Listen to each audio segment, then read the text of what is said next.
Subscribe to our YouTube channel and press the bell icon to get the latest updates.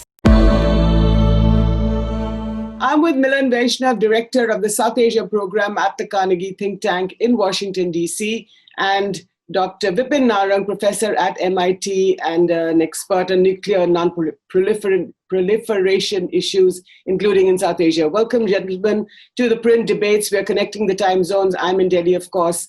Milan, you're in D.C., and Dr. Narang, you're in Boston.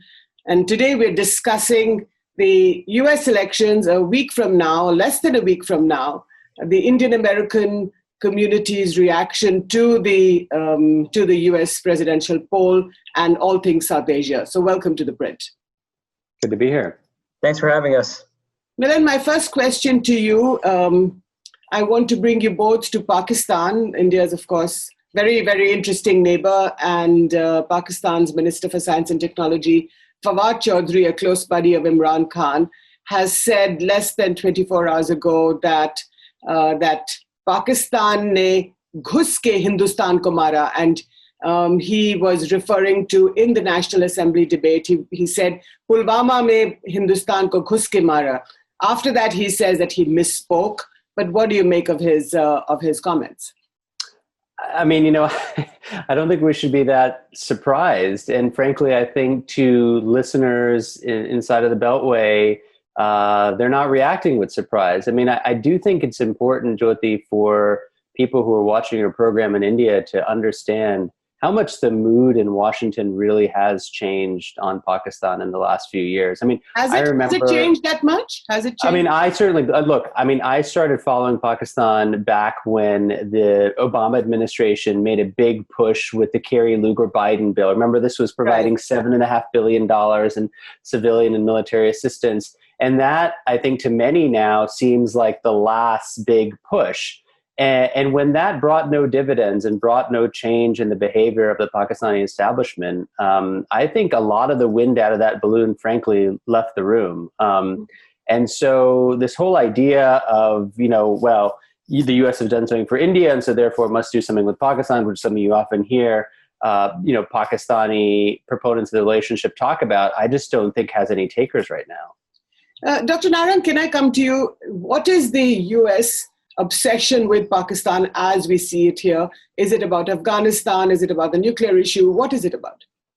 Well, first, I mean, I don't disagree with Milan at all. He's absolutely right. I think the mood has changed in Washington and has changed for a while. And I think, it would behoove Indian analysts and the government to realize that Pakistan was never in the same category as India in terms of, the bipartisan support that India enjoys from both Democrats and Republicans. Pakistan was sort of a marriage of convenience because of the war in Afghanistan after 9/11. And, the relationship with Pakistan goes back 40 years after the first Soviet invasion of Afghanistan. And so there is a military and intelligence relationship that the United States has had to have with Pakistan. But it doesn't enjoy, the same pillars of support that India does. And, the India relationship, which is bipartisan, rests on, the four D pillars, as I like to call it: democracy, dollars, diaspora, and defense. Yeah, but and big words. But these are big words at the end of the day. If you look at the peace talks on Afghanistan, Zalmay Khalilzad is now back in Qatar. He is talking about how things haven't worked out. So at the end of the day, you have to depend on Pakistan to deliver.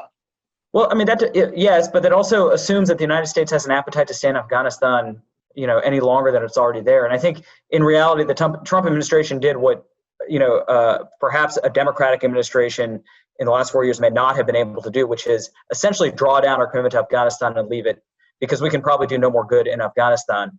I don't expect, if Vice President Biden wins, that there will be any appetite to increase the American footprint in Afghanistan. And we'll work with regional partners, including Pakistan and India, to achieve some sort of, modus vivendi in Afghanistan. But I don't think that there's any appetite to return to a strategy in Afghanistan that is dependent on Pakistani ground lines or airlines of communication. So Milan, the question to you, the big question that we're asking in Delhi is that if there is a Biden administration next week in DC, which is what the polls seem to suggest.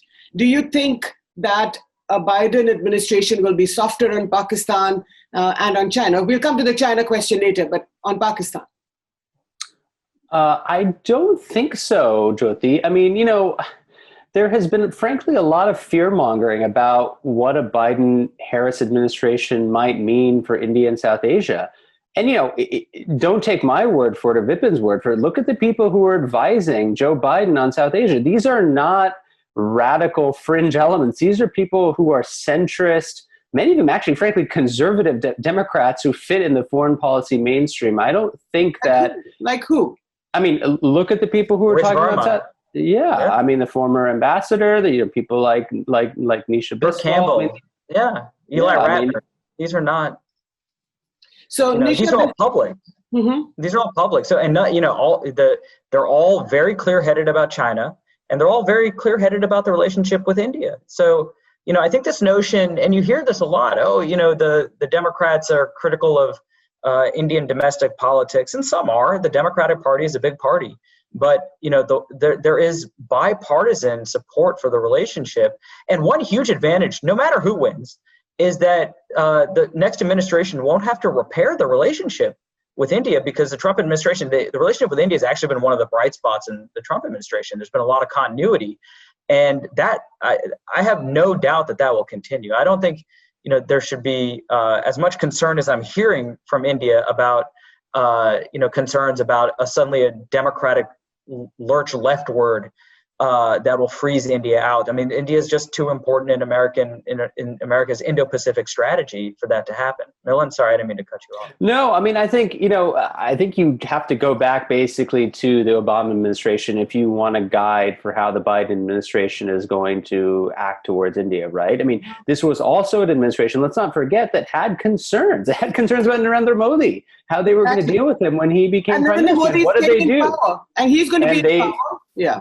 And they set a lot of those reservations aside, right, and figured out a way to work with him. And in fact, I think, many people ended the Obama administration with saying, wow, we did not expect the president of the United States and the Indian prime minister, who come from very, very different places, to end up having the kind of mutual respect and personal relationship that they did. But we know how that played out in the end. So I agree with Vipin. I mean, I think that will there be greater scrutiny of what happens within India's borders? There will be.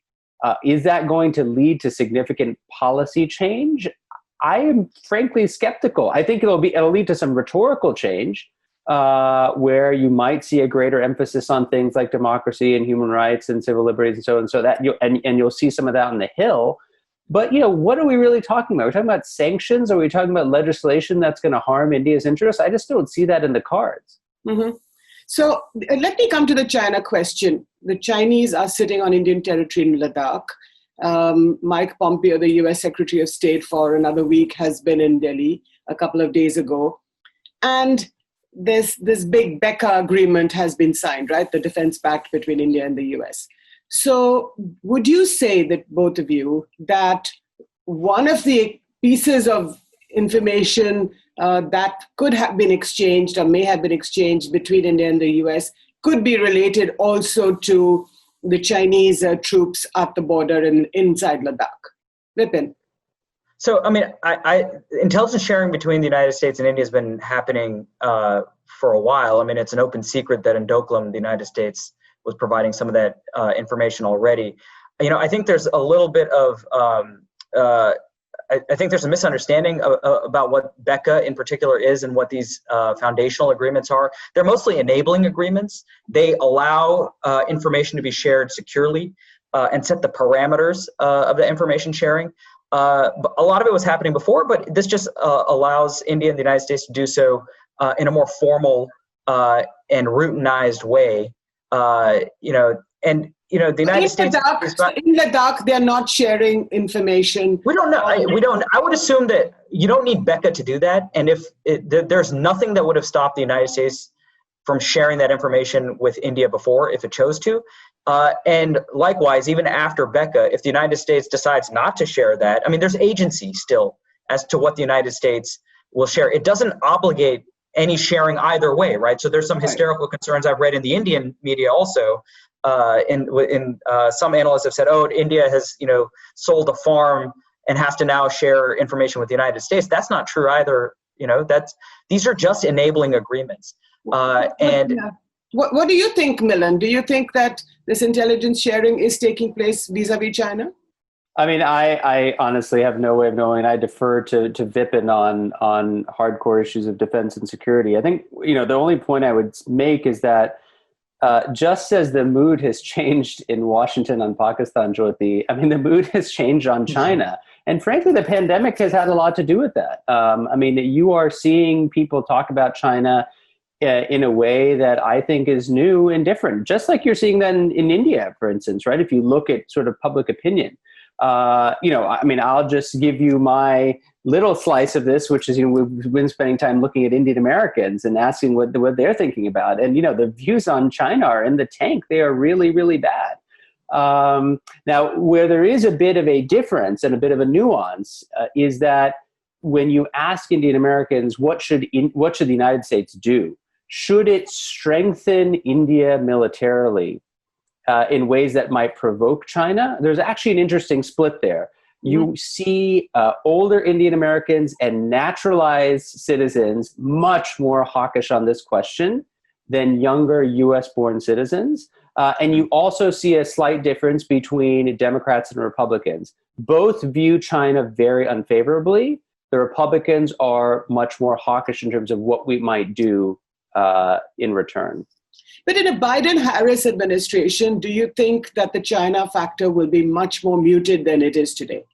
Not at all. I think if you look at just watch the debates, Vice President Biden has been exceptionally tough on President Trump's treatment of Xi Jinping. He said he's closing up to these dictators, and you can't be you can't have a strong-headed policy towards China while essentially appeasing the person at the top. And there is a little bit of, it seems like, the vice president's team, the Biden team, is trying to out-hawk Trump on China. So I think there will be a lot of continuity on China. I think there's no doubt. And, China is pushing not just on Indian territory, but in, South China Seas, Hong Kong, and there's a lot of cyber activity that is, seems to be or is alleged to come out of China. I think there is a lot more clarity on the rise of China and whether it can be accommodated peacefully in the United States than there was maybe 4 years ago. And I think that, again, this is bipartisan. Right. Milan, can I ask you a little bit about the survey that your think tank, Carnegie, along with the University of Pennsylvania and Johns Hopkins, just did a month or so ago.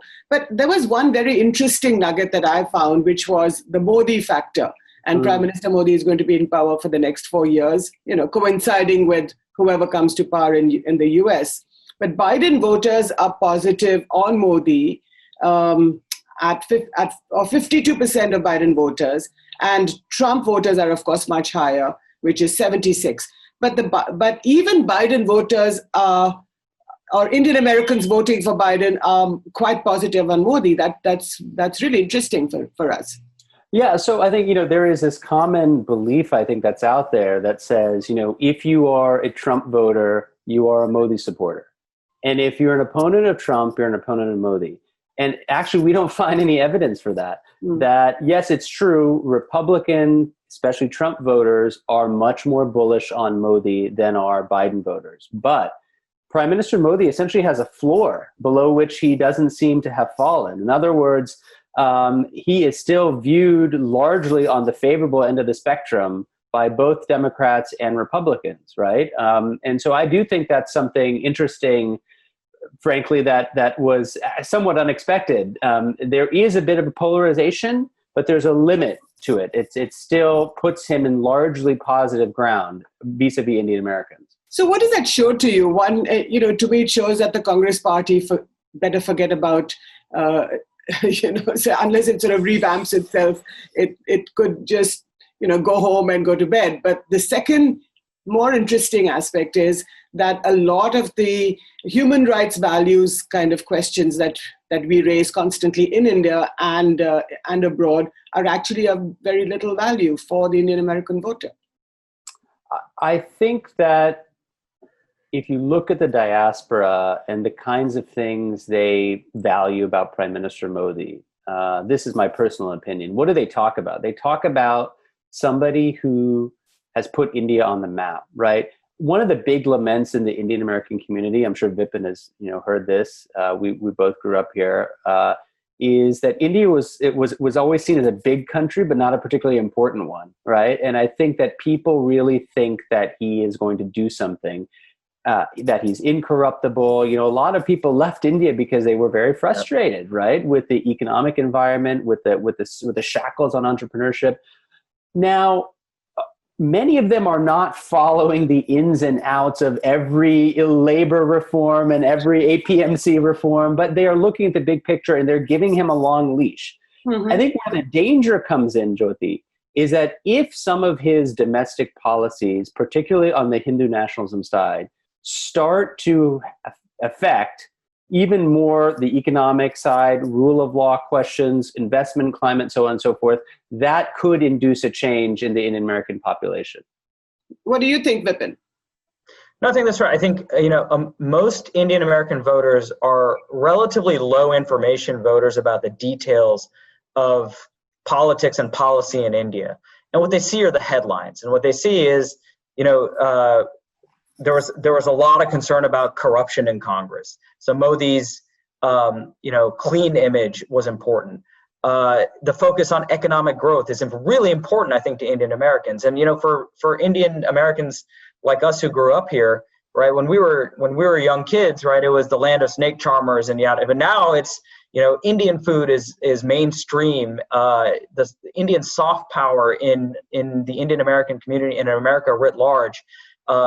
Through Hollywood, you've got Mindy Kaling and Hassan Minhaj. All of that has improved India's profile, and it's happening now at a time that Prime Minister Modi is in power. And I think he gets lion's share credit of that. I think most Indian American voters, if you ask them what CAA stood for, they couldn't tell you because they're not following it. They're following American politics here, and foreign policy is not generally a high salience issue. They're not voting on the Indian American relationship, particularly since there's bipartisan support. Nobody is against better India-U.S. relations. And so they're focused on their own local politics. And in general, I think they take pride in the fact that India is becoming a more powerful and more important country in American foreign policy. And what about the Kamala Harris factor? I mean, I know that she identifies as Black, but there's been a lot of comments, especially here in India, about her Indian heritage. Is that a big factor at all, Milan? And going forward, obviously she's American and first, and then whatever else later. But perhaps we are putting too much pressure on her to also be Indian. Yeah, I mean, look, I think this was an open question for us. Most of the surveys that had been done had not asked about Kamala Harris because they were done before the time she was announced. We asked the simple question, are you more likely to vote because she's on the ticket? And, 45% of Indian Americans say yes. Now, you could be energized to vote against her just as much as you could be energized to vote for her. But in fact, we find that, 1 in 2 Indian Americans are actually more enthusiastic about Biden's candidacy because of her. When you ask them why is it that she excites you so much? The number one response is that her Indian heritage, right? People take a lot of pride in that. So if you go back to this big debate that we seem to be having online, it's never ending. Is she a net positive, a net negative? It doesn't really matter. I mean, our data show pretty unambiguously she's been a net positive to the Democratic Party. Now, does that mean that she's going to change a lot of votes? Not necessarily. What it means is she's going to help propel people to go out and vote because they're excited about the historic nature of her candidacy. Right. Now, another point that I found was interesting in your survey was that 33% of the Indian American community approves of Trump. Now, if you have a predominant Indian American voter, which is registered Democrat or, wants to vote Democrat. So that's interesting as well, isn't it? That they also approve of Trump's handling of the India-US relationship. Yeah, I mean, I think, what Vipin said is true. I think a lot of Indian Americans generally think that, frankly, Trump has not totally mishandled U.S.-India relations, right? That it hasn't broken down very neatly on partisan lines. There are some Democrats who give him credit as well, particularly on the issues that we were talking about earlier, which is on the security aspects of the relationship, right? I think where a lot leaves sort of to be desired is on the economic side of the house, particularly on the question of immigration, right? I mean, let's not forget that Indian Americans are today the poster children for America's relatively open immigration policies. And that is how they arrived here. That is how their families came. That's how people after them are going to come. And so I do think that that has been a knock on the president, as well as just his general unpredictability, right? He talks about partnership, and you saw in the debate, he was willing to throw India pretty quickly under the bus by calling it filthy because of air pollution, right? And so I think that's the sort of thing that just doesn't resonate. You know, I mean, listen, I'm Indian and the air is filthy. Listen, let's let's acknowledge that, But the fact is that Trump has brought the relationship front and forward. Yes, Obama and all his predecessors, George Bush, for example, with the Indo-US nuclear deal. So, but having said that, I think, whether or not Trump loses and if and when Biden wins, apart from the bipartisanship nature of this relationship, going forward, Vipin, how would you look at it? And I'd like to especially ask you about the China factor. Yeah, so I mean, I think China will be front and center as, it's the primary reason I think there is a bipartisan consensus in Washington, D.C.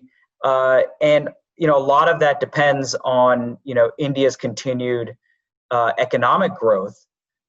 As Ashley Tellis, our Milan's colleague and my longtime mentor and at Carnegie put it, India becomes less attractive as a partner if it's weaker, and that is probably the single most important determinant of this bipartisan consensus for India. But on the Trump administration, I'll push back a little bit. I think there's a lot of fanfare over Trump's handling of India, but it was a lot of theater and not a lot of substance, right? When Trump woke up and thought about India, he thought about Harley Davidsons, right? He didn't get into the details of defense deals or the future trajectory of the relationship. And I think I'm hard pressed to think of like a signature achievement substantively in the Trump administration between India and the United States. The culmination of these foundational agreements is about a decade in the making.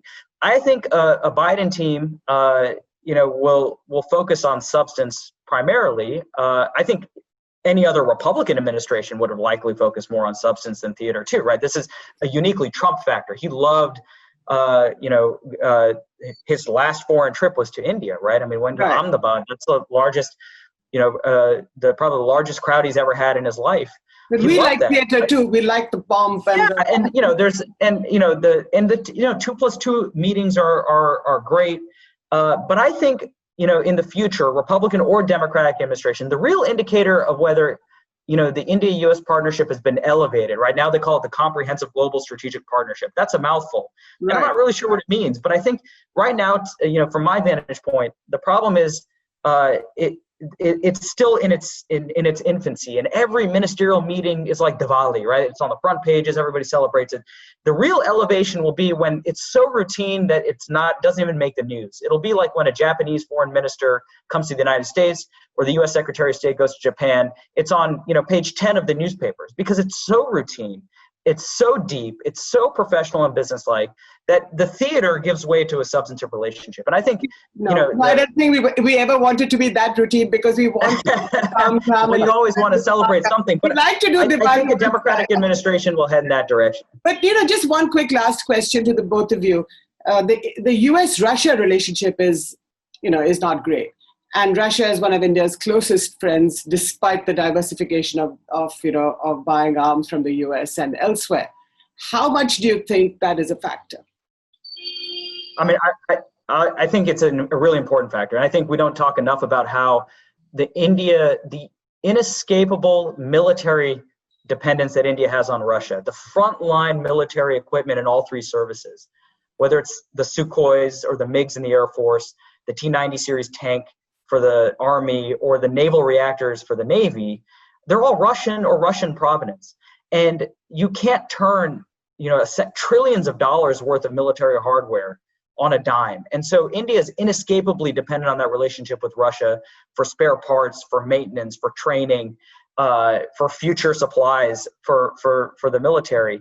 And that creates that constrains India's maneuvering room with the United States, right? There's certain equipment that the United States might be reluctant to sell to India because it doesn't want it operating alongside Russian equipment, especially with India buying the S-400 and taking early delivery of the S-400 air defense missile defense system.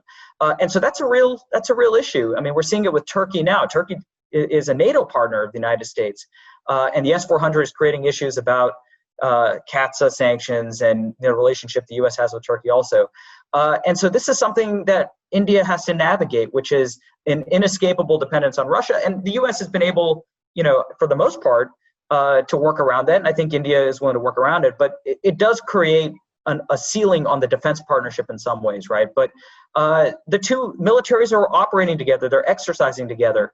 And all of that, I think, is, clear-headed with the main threat in mind, which is China. What do you think, Milan? I think, Vipin is right. I think that what a lot of people in Washington are looking at is the trend line, right? Is the trend heading in the right direction? We understand the legacy issues with Russia, that those aren't going to be wished away overnight. But are we seeing India purchase more military hardware from the United States? Are we seeing progress on, all of the talk that happened about co-production and co-development and so on and so forth? And again, here, I think the China factor looms very large, right? Is that I think India is going to get the benefit of the doubt from the United States, even over the objections of probably some of the administration who would like to see a tougher line on India because of Russia, due to the China factor. I think that's just a reality of a very complicated, messy, kind of triangular relationship. But Vipin said that China was the common threat. Is that correct? Did I understand you properly? For the U.S. and India, yeah. Okay. For the U.S. and India, yeah. But the fact that Russia and China are also very close friends, does that have any impact? Russia's a supplier, right? So, for Russia, this is a cold, hard cash calculation. Right. But for India, right, it constrains the maneuvering room that India has a bit. But it is not a prohibitive challenge. We've worked around it forever. These legacy issues, as Milan said, are long-standing. And there are certain things that India is willing to and needs to diversify on, right? So the P-8s, right, the anti-submarine warfare capability, the C-17s, and all of the heavy lift and helicopters. The U.S. is the only one that really builds and sells that stuff. So for a lot of those purchases, India will come to the U.S. There in the future, India has there's discussion about the MQ-9 Reaper drone. I saw that was being deferred, and I don't have the full details. I think that report just came out tonight over here in the U.S. But there's a lot of equipment, a lot of capability that India can buy from the U.S. and the U.S. And that partnership can continue in ways, even if India maintains a dependence on Russia for some of the frontline stuff. So Milan, I saw on your Twitter timeline this astrologer that you quoted, one Mr. Tripathi, who's charted out Donald Trump's sort of astrological future, yeah. And he believes at least that he's going to win November 3. But we will all be watching very, very closely. But remember, guys, Bihar's second phase is also voting on the 3rd of November, and so are 28 bypolls in Madhya Pradesh. Very, very important for all of us. And then there is Mr. Trump and Joe Biden. Thank you. We may not know. I think it's also important. We may not know on November 3rd. I think it's, because of the pandemic, it may be a while before we have a winner. So we all just have to be patient over here. Don't forget, Jyoti, that the elections in Bihar and those bypolls in Madhya Pradesh are being run more professionally than our national elections. So probably. Yeah, well, if you're going to postpone the the election result in the US, you might be cutting it very close with Bihar. So I think you can just get your results out very quickly. But thank you so much for participating in the Print debates. Thank you so much for your time again. Thanks, I hope you keep watching the Print's YouTube channel and read us online. good to be with you. Thanks. Thanks.